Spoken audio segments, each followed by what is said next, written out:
what happens to the liver then when we binge drink? What is the problem from that perspective? Well, alcohol is a toxin.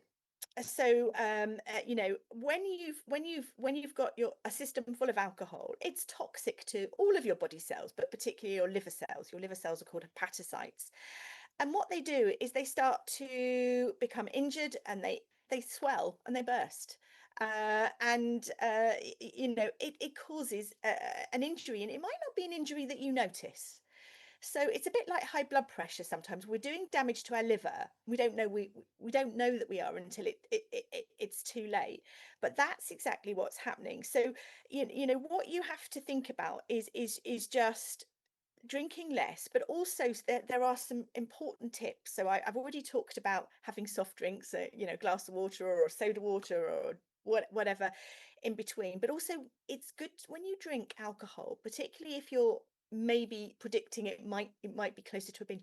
Always drink with food, okay? Because what that does is it slows down the absorption of alcohol.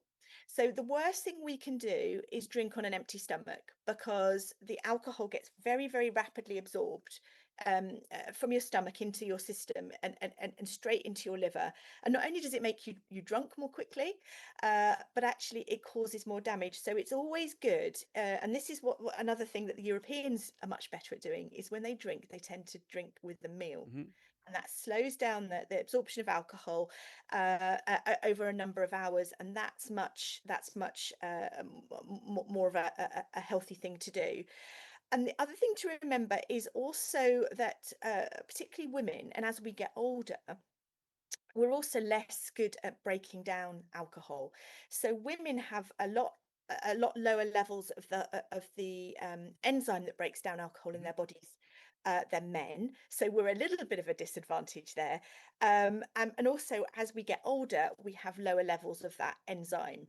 So we've got to give our livers a break, and look after them, because you only have one liver that you need for life, and so you've got to do as much as you can to take care of it. And talk to me about the difference between, I suppose, temporary liver stress after a big night out and the early stages then of liver related disease. And how does that, what are the symptoms of that? Yeah. So, early on, you can binge drink on and off, and yes, your liver will be significantly damaged and inflamed. But if you have a few days off in between, the liver has the ability to kind of recover and regenerate. But if you keep doing that over a number of years, what starts to happen is that your liver becomes very fatty. Hmm. So you get fat buildup in the liver, and it starts to become inflamed. And over about 10 to 15 years, you can develop scarring in the liver, which, if it continues, leads to a condition called liver cirrhosis that many of your listeners, I suspect, will be familiar with that term.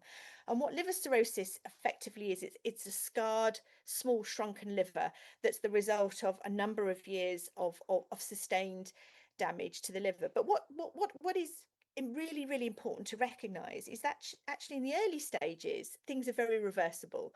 So if actually at listening to this podcast and you think, well, actually, I've been doing a bit of binge drinking, actually, if you reflect on it and maybe make some sustained lifestyle changes, your liver actually has an amazing ability to become healthy again. Hmm. And one really, really important thing is, if you are a regular drinker as well, and we're talking very much about binge drinking here, but there are also people who might have one glass of wine after work every night, is that actually, if you can, try and have 2 or 3 days a week when you don't drink alcohol at all, and that gives your liver that ability to rest and recover. It's a real reflection on society when we're having that chat, isn't it? In terms of don't drink every night, give it a couple of nights. It shows us the pressure that people are under on a societal level around stress and stress management, that they need that the glass or two or three pretty much each night over the course of the week. It's anyway. That's more of a societal thing. Chat to me about fatty liver, because there is alcohol related fatty liver and metabolic fatty liver, and the difference between the two. Yeah, so yeah, it's important to say that we're aware that fat in the liver is not a good thing. And there's two ways that we can get fat in the liver. One way is because we lead an unhealthy lifestyle and we generally eat too many calories, don't do enough exercise, and maybe have too many processed foods, too many junk foods, too many takeaways. And particularly when you start to gain weight, then we not only gain weight in our tummies and our bums and our we gain weight in our liver, and we store fat. So that's one way that we store fat, and that's called metabolic liver disease. Also, drinking alcohol in excess or recurrent binge drinking also causes fat storage in the liver through a slightly different mechanism, but actually there's a lot of overlap, and both of them are just as bad as each other. And there's no point not drinking alcohol if actually we're harming our liver in other ways because we're eating too much and not doing The, enough okay. exercise. Okay, so the disease of overweight or the disease of obesity has a huge impact on our body fat storage, even and with the liver and the fat around the liver itself. Exactly. And if you're a bit overweight and not so healthy with your lifestyle and drink, then that's like a double whammy. And we're coming across more people now who are in that category where they may be overweight, they've got lots of fat in their liver, they're not doing enough exercise, and then they're still having half a bottle of wine after work in the evenings. And they're people who are at the most risk of developing liver disease and perhaps having it more accelerated, so happening more quickly over the course of a number of years. So what we have to do is think about living. We can't say, well, we can't all live perfect lifestyles. Mhm. Nobody's expecting us to do that, but it's just some basic stuff. It's just moving more, being a little bit more active, watching how much processed foods, how much sugared beverages and sodas and things that we have, and just thinking, actually, can we just be a little bit more sensible, make a few small changes, but it makes a big difference to your liver. Does the type of alcohol make a difference? No, all alcohol is alcohol. Okay. And so, we often get that, but doctor, I don't drink spirits. Yeah, yeah, yeah. I only drink wine and beer. Oh my God, you only drink wine and beer, but it doesn't matter. It's about the unit. So, Okay. you know It's that. sheer vol. If you're drinking alcohol in volume, if you're binge drinking more than you should, and if you're binge drinking with overweight or with obesity, you're you're on a one-way ticket to a high risk of liver issues.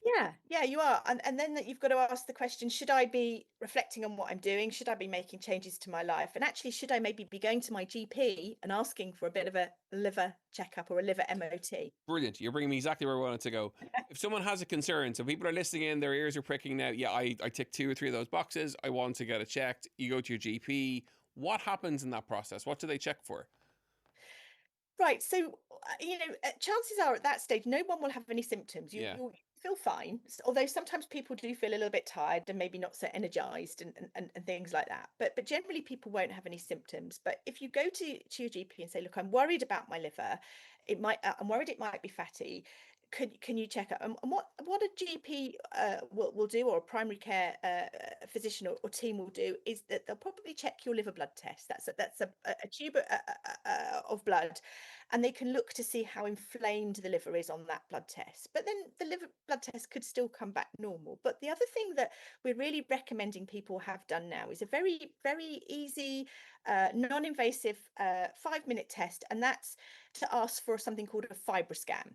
And what a fibroscan is it's a test that looks, you put a probe on the skin over the liver, and it looks to see how fatty and how stiff the liver is. And if you've got a healthy liver, it'll be nice and soft and squidgy and not have too much fat.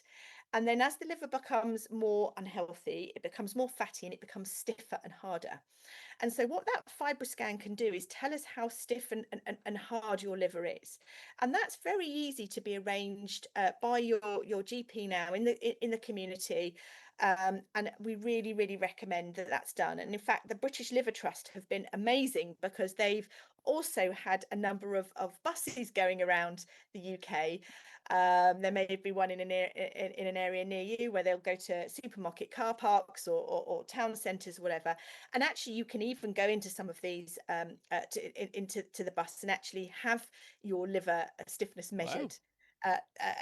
So we've been really trying to bring this out to communities, because sometimes people are worried that they don't want to be stigmatized. They don't want to go to their GP and say, maybe I'm drinking too much, or I'm worried about my diet. They're afraid to do that. So we're also trying to encourage people to go and do this, and it be okay.